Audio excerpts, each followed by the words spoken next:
Quand j'étais dans les dernières classes de l'école primaire, nous habitions toujours au bourg, à Saint-Jean, et quelquefois, maman m'envoyait faire des courses ou je ne sais plus quoi, en ville, disons dans le bourg. Et pour aller dans le bourg, il fallait monter une très longue côte. C'était la côte qui arrivait de l'extérieur, de la campagne, et qui montait vers le centre, la place du centre. Et notre appartement était juste en bas de la côte, presque en bas de la côte, avant le pont. Et je montais et j'allais faire ce que je devais faire. Et je me souviens que sur cette place, au centre, il y avait l'église. L'église qui dominait la place comme le berger domine les moutons.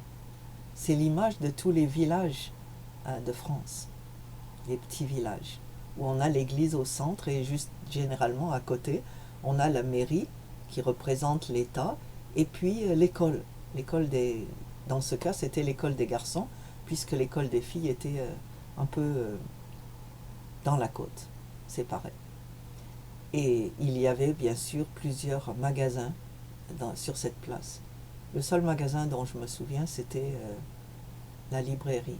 J'aimais beaucoup la librairie et j'avais une camarade qui s'appelait Anne-Marie Jonquet, qui était la fille du libraire. Et quand j'avais fini ce que je devais faire, je rentrais à la maison, mais avant de rentrer, je rentrais à l'église d'abord, sur la place. La porte de l'église était toujours ouverte, comme elle doit l'être, parce que Dieu garde la porte ouverte. Et à l'entrée de l'église, à l'intérieur, il y avait, juste à côté de la porte, il y avait le bénitier.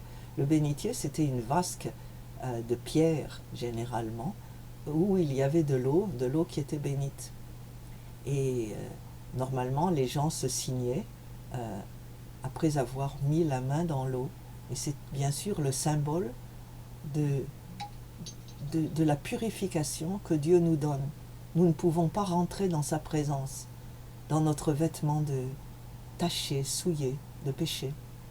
Et il nous offre l'eau de la vie pour nous purifier. Et j'avais l'habitude de m'agenouiller quelques minutes dans cette église.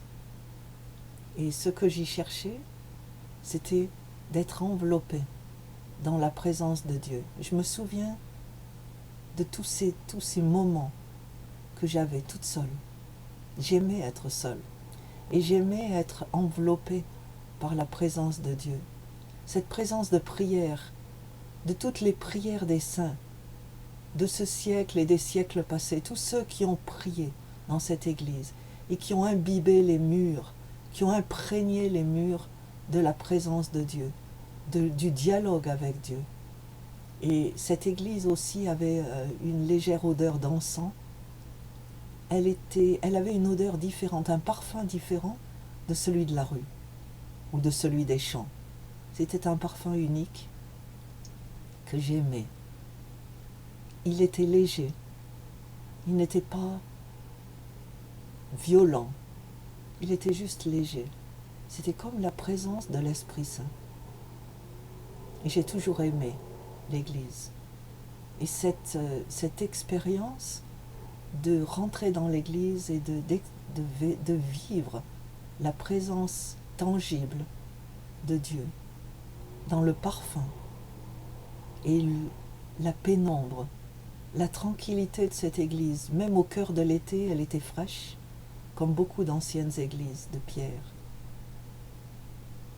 Et j'ai continué après à vivre cette expérience quand j'étais à l'école secondaire.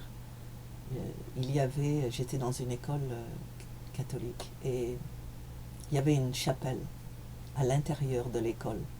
Et au lieu de jouer avec les autres